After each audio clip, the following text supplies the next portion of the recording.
All right, we're going to try this again. Sorry, I was interrupted trying to start it before, but you always get a phone call. Anyways, so what I'm going to talk about today is probably my favorite topic, believe it or not, that I really haven't explored too much until recently. And that is the topic of price stickers. Now, all of us that have had MOCs or card backs have seen these price tags, and sometimes we immediately want to get them off, get rid of them, move on, clean up the card, whatever. But when you look at the price tags, the interesting thing about them is that there is a significant amount of history. And in fact, just seeing the price tag can often bring up that, nostalgic feeling of what it was like as a kid, or maybe not, maybe it was as an adult going into the stores and seeing the product on those shelves and knowing where you were going to buy it. So anyways, so I thought I would dive in to some of my card backs and look at the price tags and give you a little bit, maybe a little short story about those price tags, and also some information you can glean off the price tags that might give you, a little bit more, again, a deeper understanding of the stores, or a deeper understanding of what you could find, or something like that. Anyways, so now, of course, this list is not exhaustive. It's not meant to cover every store in the world. It's not even meant to cover a tenth of the stores in the U.S., but it's just a lot of the major retailers, and then there's a couple of smaller retailers in there just for discussion's sake. So anyway, so we're going to start with the first one. That's probably, this one was near and dear to me because my grandmother used to take me here, and I used to buy Star Wars stuff all the time, and that is Kmart. We all know Kmart. What you can do is you can take all your card backs and look at them over time, and you can see there's a wide variety of types of Kmart stickers. And believe it or not, some of them even have dates on the price tags themselves. But of course, it's always interesting to look at the price. So we have, this is a 20 back A, and the price on this one is $2.48. And then we can go all the way up to a 41 back Empire card, and guess what? At Kmart, still $2.48. So that's kind of interesting. But you can see that there was some change. There's these that have like the Kmart key. There's the sort of more rectangular ones that are out there. There's this one Kmart that actually has a date on it, 4/30 of 79. So anyway, so you can look at these price tags and kind of get a lot of information. Here's another one with the date 11/3/81. And I know those are dates just from all the price tags I've looked at. But anyways, but not all price tags had dates on them.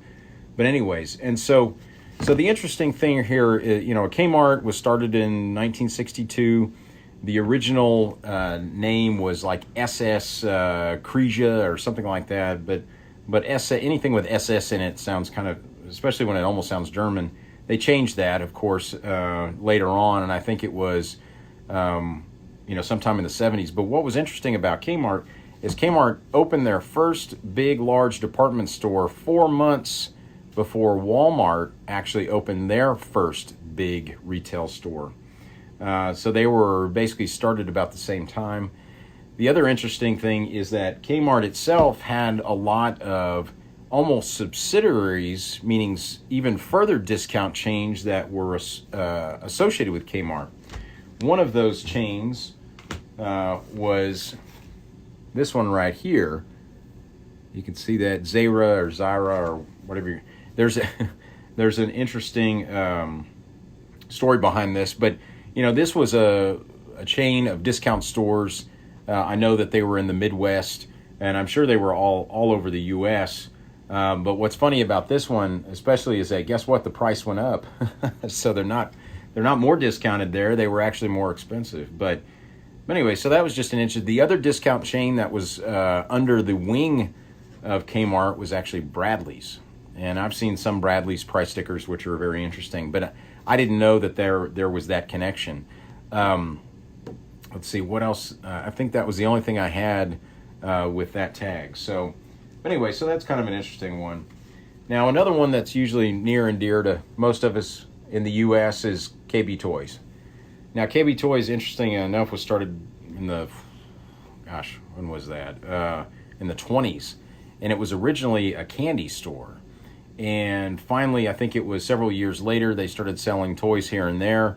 And then guess what? They're like, hey, this toy business is pretty good. So they started selling it. So the lifespan of KB was 1922 to 2009. And of course, in 2009, we all know what happened. The big giraffe gobbled them up.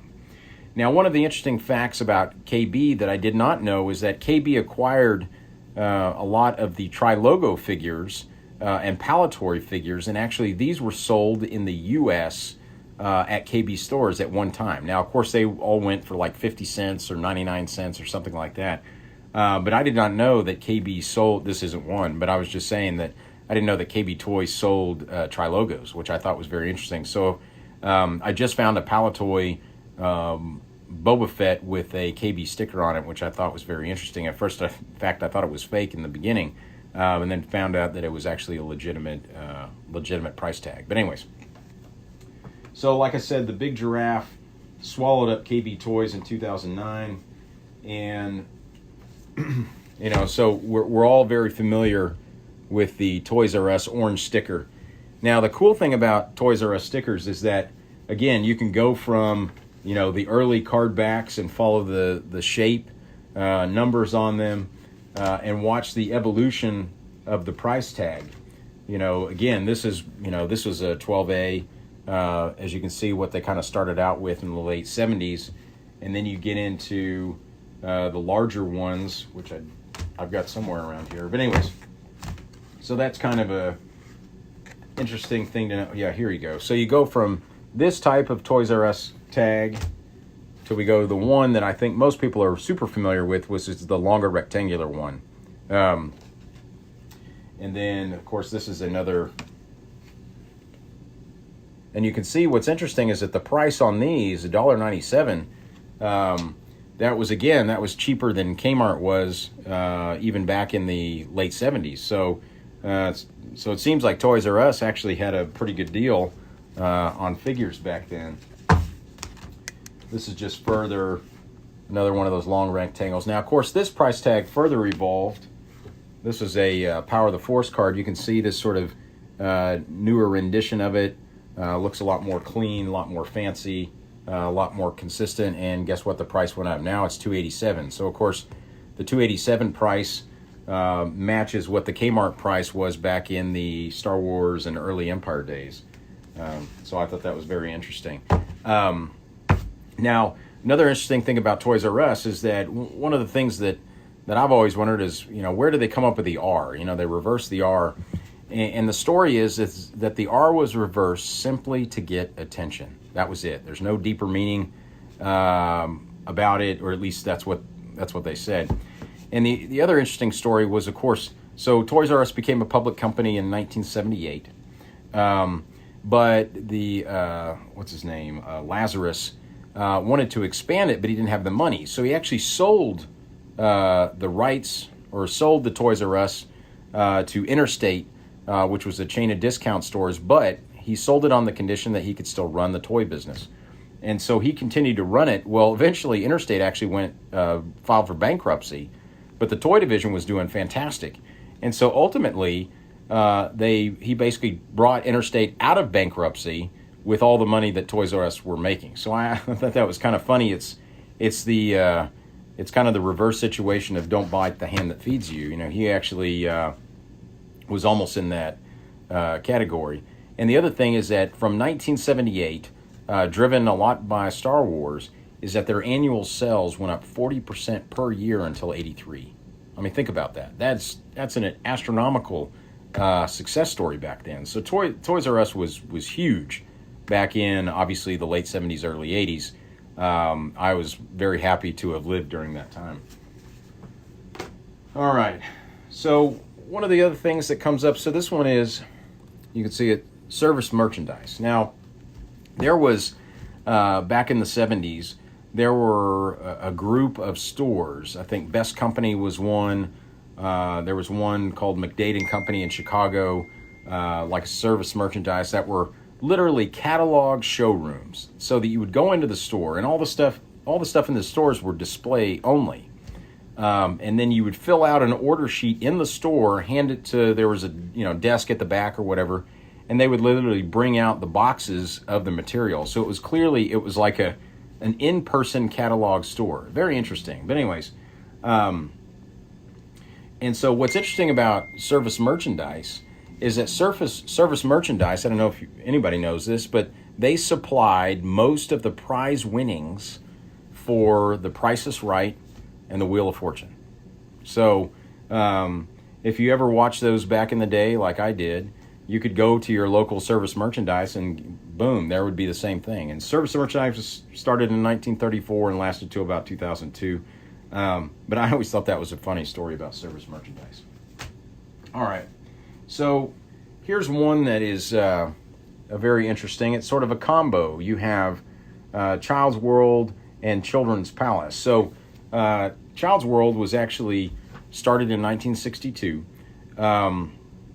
It was up in the Northeast in Massachusetts that it was started. And Children's Palace was actually, was another toy chain that Child World eventually bought. Now, what most people remember about Child World and Children's Palace is that they were castles. And so when you'd walk up to them as a kid, they look like the castle. You'd be very excited, like, hey, this is going to be an awesome toy experience. And so that was very interesting. And then Child World, or some of those stores, eventually became what I always went to, which was Circus World. So Circus World was an offshoot in the early 80s of Child World and Children's Palace. And believe it or not, all of these were eventually consumed by, guess what? Not Toys R Us, but KB Toys. And so a lot of those were in the malls and were quickly transitioned to those very easily by changing, most of the signage. Anyways, all right. So another one that we all know very well is, of course, Target, or as people like to call it, Target. Target's been around for a long time. And I think Target was kind of one of these, how would I put it, companies that were trying to come around and be a big sort of, discount retailer. Obviously, we all know Target nowadays is the, kind of nouveau, inexpensive chic place to go. But anyways, the other thing that's funny is that this has no relationship to the Targets in Australia. They're not related. But Target also had its, how would I put it, defectors. And so one of the early defectors of Target in the, I guess it was, the late 70s or late 60s, early 70s, was a guy from Target and a guy from the May Company. And they started this, kind of their own store, which was called Venture. And so you'll often see these Venture price tags. Now, Venture, again, was, started by these guys for Target, and they kind of kept that model until they finally went out of business in 1998. So that was very interesting. And then you can kind of see this was another style Venture price tag up here, as opposed to the other ones here. And you can always look at the, numbered card backs to see, where that was. So, for example, this one was a 45 back. This one's a 41 back. And so you can kind of see where those price tags fell. All right. Now this, the Treasury. I don't know how many people remember this. This is another one of my favorite stories here. This is owned by JCPenney. So the Treasury was there, again, kind of further discount store. This was started in the early 60s, finally fizzled out in, I think, 81. But one of the interesting things about the Treasury is that they had, different sections that had different things, home goods, everything like this. But one thing they did have is a hardware department. And believe it or not, within the Treasury is where Home Depot started. So I always thought that was a very interesting fact about the Treasury, is that it's actually the home, or actually where Home Depot started. So anyways, just a little tidbit of information. Another very interesting story that I didn't know until I looked into it more is this price tag right here. You can see Jefferson Ward. Well, and even the font, I mean, we all recognize that to look like, guess what? Montgomery Ward. But the interesting thing, so Montgomery Ward had been around for basically forever. And they were a chain of discount stores. So in the early 70s, they noticed there was a discount chain in Florida called Jefferson's. And they decided, hey, we want to get on this bandwagon. We're going to buy all these Jefferson stores. And instead of Montgomery Ward, we're going to call them Jefferson Ward. And they were successful like gangbusters, okay? And in fact, so much so that the Montgomery Ward aspect of the company actually was doing terrible. And so they wanted to try to convert more Montgomery Wards into Jefferson Wards. But, you know, after a while, they failed financially. The funny thing was, you know, who owns Montgomery Ward? Well, it was Mobil. So Mobil Oil owned Montgomery Ward, who owned Jefferson's. That was Jefferson Ward. Finally, they kind of got fed up with the discount business and finally sold everything to Bradley's. So Bradley's bought all the Jefferson Ward stores back in the mid-'80s. But anyways, I always thought that was a really funny story. I'd never heard of Jefferson Ward. I've always known Montgomery Ward. That's just an interesting thing. So again, to sort of inspire people when you see these price tags is to look up some of the information about some of the stores. It's very interesting to what you'll find. So Gimco's another. This is probably one of the more boring price tags that you can see. But Gimco, was a huge, chain of department stores. They were nationwide. But the funny thing about Gimco is they couldn't be called Gimco on the East Coast because there was a big GEM company. So they had to call them Mimco. So I just thought that was really funny. You know, you go buy something at Gimco on the West. Could you return it to the Mimco on the East? I mean, I don't know.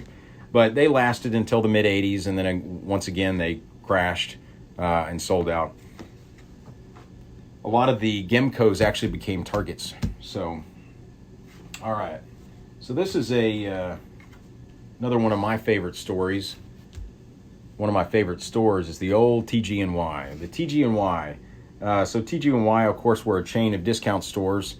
I think all of us have stories about small discount stores, whether it's Ben Franklin or Woolworth or, whatever it may be. But TG&Y was the one that was right down the street from my house. I can't tell you the number of times I went there. But anyways, so this was started quite a long time ago in the 30s by Tomlinson, Grossland and Young, or Young and Grossland, whatever. That's what TG&Y was.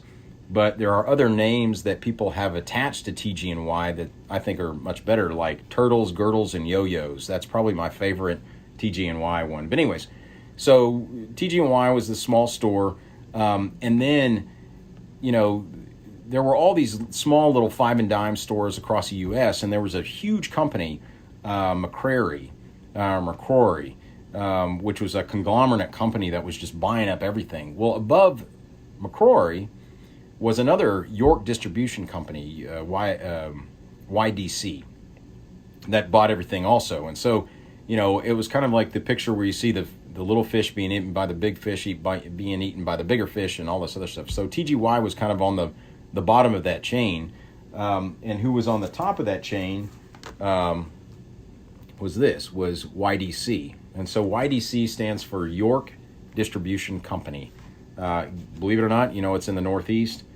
But anyways, I thought was a very interesting story in that you don't realize these little stores are actually owned by the bigger stores, and so when you think a store is independent or, this is, a mom and pop owned, whatever, it's probably owned by someone bigger. It's kind of like all the craft beer companies now. You're really drinking Budweiser all the time. You just don't know it. But anyways. All right. Hills is another example of sort of a regional set of department stores that were mainly in the Northeast.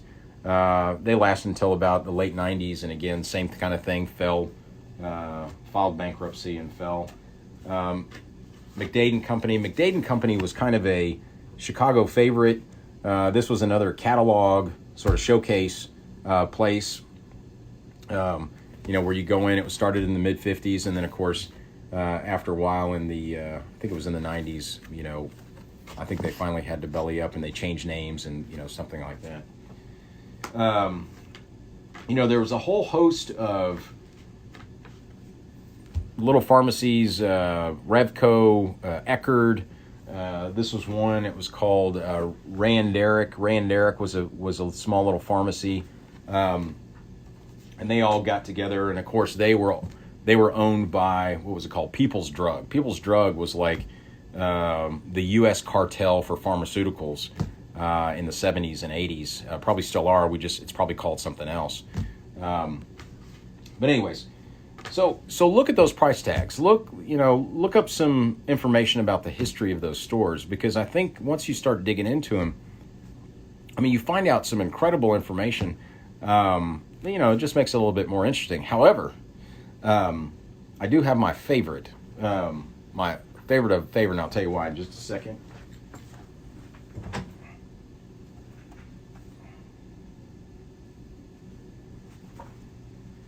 I actually forgot to pull this one out. We have a JCPenney one, which we talked a little bit about JCPenney and their discount. There's our lovely Sears. Everybody knows Sears. Now, one of the interesting facts about Sears is that it was really Sears Sears, of course, started in the 1800s, but late 1800s, but one thing Sears did for all of us is that Sears got together in the late 50s, early 60s, and developed the idea of the shopping mall. And so really, quite honestly, we all noticed that most of the shopping malls in the 80s, 70s and 80s, guess what? They all had Sears. Well, why? Because Sears was the one that was essentially responsible for the development of the mall ideas. So that was kind of look up that history. That's a very interesting history. Rexall is another pharmacy, another TG&Y. Let me find just one more, and then I'll be done. Grand Central, Kmart, Revco. There was one I talked about. That's the pharmacy. Montgomery Ward. We talked a little bit about that. Here's another one. Ben Franklin. So Ben Franklin was another store, that was started in the 1920s, and it had been around for a long, long time, and it was a little 5 and dime store. The interesting thing about Ben Franklin is Sam Walton, late Walmart owner, creator, whatever, got his start by managing a Ben Franklin. So I thought that was very, very interesting. And the second most interesting fact about Ben Franklin is that, like these other discount stores, you always had sections. One of the most successful sections in a Ben Franklin store was the craft section. And somebody, I can't remember the name, but somebody who had worked at Ben Franklin and noticed all these crafts and the people coming in and buying them, left Ben Franklin and went and started Michael's. And so Michael's came out of Ben Franklin, essentially. So again, that's always a super interesting. It's kind of like the Home Depot story. I love that. All right. Oh man, I gotta find it.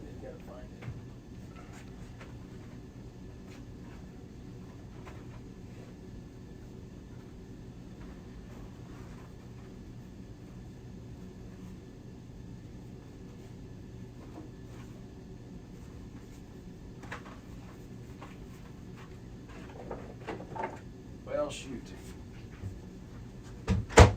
Well, I guess I'm not going to find it. It makes me a little sad. But anyways, I had one that was from a store called Gibson's. And the interesting thing about Gibson's is that Gibson's was another department store that was actually started in good old Abilene, Texas, that's where I live. So, much to my surprise, I did not expect to find that. Oh wow, man, that makes me sad. I wonder what happened to that. Huh. Anyways, all right. Well, whatever.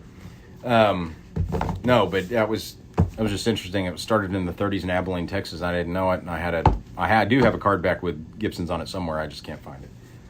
All right. Well, that was kind of a more words than pictures, but the key thing is just look at the price tags. Look up, if you're sitting around and you want something interesting to do, look up the history of some of these stores. Look up Child World. Look up, the Treasury is probably one of my favorites. Montgomery and Jefferson Ward is it's a hilarious story. But anyways, look them up. They're very interesting. It gives a little bit more character to the pieces that you have and sort of the history behind them. So anyways, just something else to look at when you're looking through your collection. Anyways, hope you guys have a good afternoon. Thank you again, and we'll see what we come up with next. All right, bye-bye.